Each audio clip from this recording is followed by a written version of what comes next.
Hello दोस्तों, death God के इस एपिसोड की स्टार्टिंग वहीं से होती है जहां से पिछला एपिसोड खत्म हुआ था। ब्रांच लीडर पहले भाई से बोलता है, क्या तुम्हें सच में लगता है कि तुम्हारे भाई यहाँ से बचकर भाग पाएंगे? सपना देखना बंद करो तुम। फिर वो इशारा करके अपने साथियों से बोलता है, चलो अब इसे स्टार्ट करो। 10 कास्टिसमेंट्स के लिए सारी प्रिपरेशन करो। इसके बाद बाकी मेंबर्स यस लीडर बोल करके आगे बढ़ते हैं और जाकर पहले भाई को पकड़ लेते हैं। इसके बाद उसे घुटने में बैठाकर उसके ऊपर के कपड़े को निकाल लेते हैं और उसके हाथों में मोटी मोटी रस्सियां बांध दी जाती है, साथ ही उसके पैरों में भी। ये सब देखकर पहले भाई के साथ वाला बंदा, जो कि शायद से वहां का नौकर था, वो चिल्लाकर बोलता है, पहले भाई।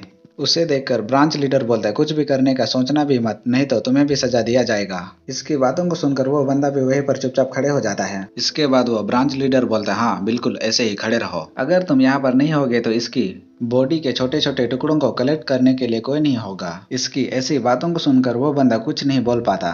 फर्स्ट ब्रदर के बालों में लकड़ी को घुसा करके उसे रस्सियों से बांध दिया जाता है और उसे खींचकर जमीन में लेटा दिया जाता है। और एक आदमी बोलता है, इसे बांधना तो हो गया। बड़ा भाई भी वहीं पर जमीन में लेटा हुआ होता है और कुछ नहीं बोलता। इसके बाद वो ब्रांच लीडर स्क्रॉल को निकालकर बोलता है, बढ़िया, अब हम लोग पनिशमेंट को स्टार्ट कर सकते हैं। इसकी पहली सजा शाओलिन टेम्पल के मुताबिक जीवन ही सबसे अमूल्य चीज है इस पूरी दुनिया में।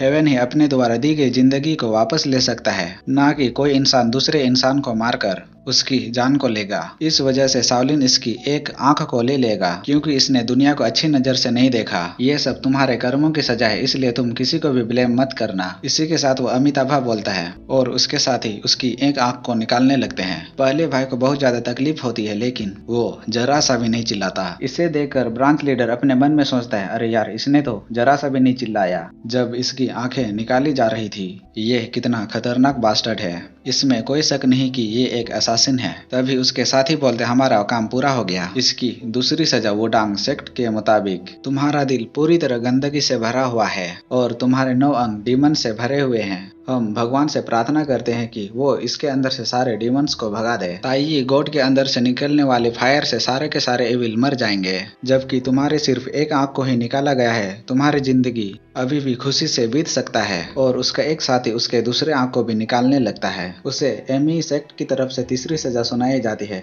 इनके सजा के मुताबिक उसके राइट कान के पर्दों को फाड़ दिया जाता है। इधर इसको सजा सुनाई जा रही थी तो उसके दूसरी तरफ उसके सारे भाई अपने अपने डिसाइपल्स के साथ वहां से भाग रहे थे। पहले भाई के कान में एक नुकीले चीज को घुसाकर उसके कान के पर्दों को फाड़ दिया जाता है। और मैं यहाँ पर इसकी सजा को स्किप करने वाला हूँ, क्योंकि आगे की सजा बहुत ही ज्यादा खतरनाक होने वाली है। नहीं तो यही सब याद कर करके खाना भी नहीं खा पाओगे आप लोग। यहाँ पर इसे इतनी खतरनाक सजा मिलती है कि उसके साथ वाले बंदे की आंखों से भी आंसू निकल जाता है। अलग अलग सेक्ट के मुताबिक उसे अलग अलग सजाएं दी जाती है।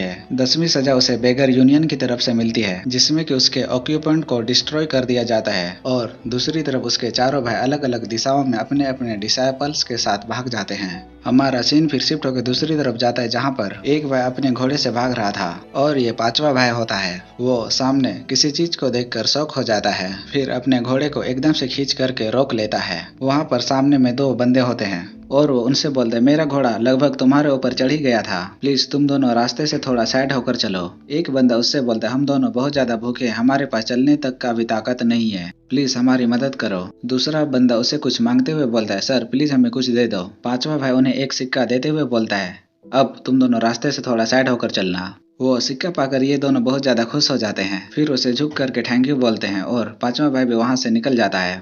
जाते जाते चू उन्हें पीछे मुड़कर देखता है। वो दोनों बंदे अभी भी उन्हें झुक करके थैंक यू बोल रहे थे। जब वो दोनों वहां से चले जाते हैं तब ये दोनों अजीब सा चेहरा बनाते हैं। फिर एक बंदा बोलता है, जरा रुको, ये आदमी। इसके बाद से वो अपने पास से एक फोटो निकालते हैं, जो कि वही पांचवें भाई का होता है। ये दोनों बंदे भी बेगर्स यूनियन से होते हैं। इनके पास उन सारे भाइयों की तस्वीरें थी। इसके बाद एक बंदा बोलता है, चलो जल्दी से सिग्नल भेजो, जल्दी से ये इन्फॉर्म करो कि सोल किलिंग चैम्बर से एक असासिन माउंट वुकाई से होकर गुजरने वाला है। दूसरा असासिन सिग्नल भेजने के लिए तैयारी करते हुए बोलता है, हाँ यही तो हमें करने के लिए कहा गया था। और वो अपने पास से रॉकेट को निकाल लेता है। इसके बाद वो आग जलाने के लिए एक पत्थर को दूसरे पत्थर में रगड़ने लगता है। अरे यार, ये जल क्यों नहीं रहा? दूसरा बोलता, जरा ध्यान से देखो, पत्थर शायद गीला होगा।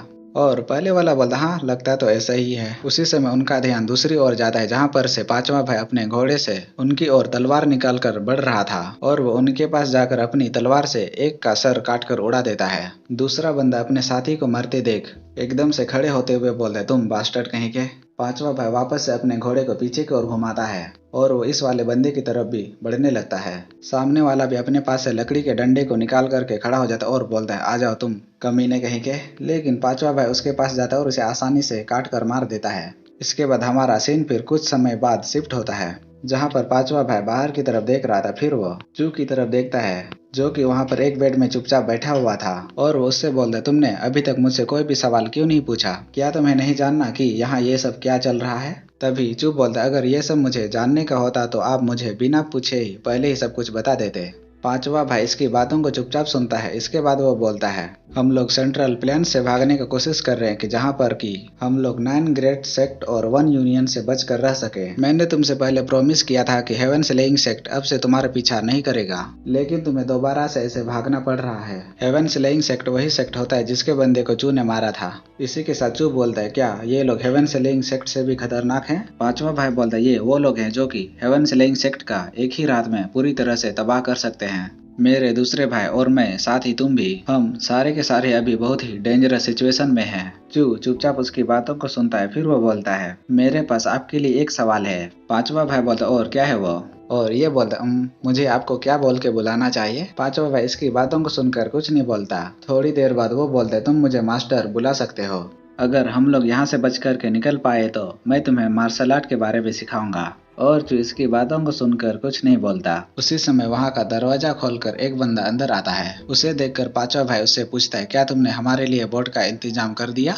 सामने वाला बंदा बोलता है, हाँ, वो व्हाइट मिस्ट पियर पर है। वहाँ पर पीला गांठ बांधा हुआ है जिससे कि तुम्हें नोटिस करना डिफिकल्ट हो जाएगा। तभी पांचवा भाई अपने पास से कुछ निकालते हुए बोलता है, तुम्हारा बहुत बहुत थैंक्स, चलो अब इसे ले लो। तभी सामने वाला बंदा बोलता है, नहीं नहीं, ये सब ठीक है, आप मुझे कुछ मत दीजिए। मेरी तरफ से ये आप लोगों के लिए थैंक्स समझ लीजिए कि आपने मेरी पेरेंट्स के मौत का बदला लिया।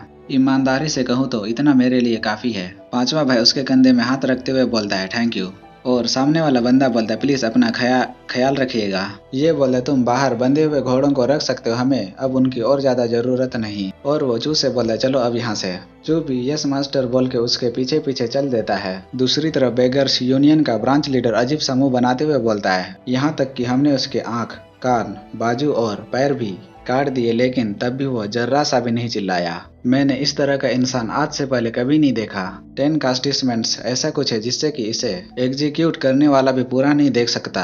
एग्जीक्यूटर भी इसे तब तक नहीं कर सकता जब तक कि उसका माइंड पूरी तरह से स्थिर ना हो। और जिसे ये सजा दी जा रही है उसकी तो बात ही मत करो कि उसे कितनी ज्यादा तकलीफ होती है। 9 ग्रेट सेक्ट और 1 यूनियन ने मुझे इसलिए एग्जीक्यूटर के रूप में चुना क्योंकि यहाँ पर ऐसा एकलौता मैं ही हूँ जो कि इसे अंजाम दे सकता है। इसकी ऐसी बात को सुनकर उसके साथी बोलता है, लीडर, हम भी यही सोचते हैं, हम आपकी बात से सहमत हैं। हमें आप जैसे ब्रांच लीडर पर बहुत ज्यादा प्राउड है। उसी समय एक बंदा खड़ा होते हुए बोलता है, मुझे माफ करना ब्रांच लीडर कि मैंने इतने अच्छे माहौल में आप सबको डिस्टर्ब किया। तभी ब्रांच लीडर बोलता है, क्या बात है? ये बंदा बोलता है, मेंग मेंग और इलचुन जो कि माउंट वुकाई में गए थे वो अभी तक वापस नहीं आए। यहाँ पर ये उन्हीं 2 बंदों की बात कर रहा है जिसे कि पांचवे भाई ने माउंट वुकाई में मार दिया था। इसी के साथ हमारा ये एपिसोड भी यहीं पे खत्म होता है। फिर मिलेंगे अगले वीडियो में।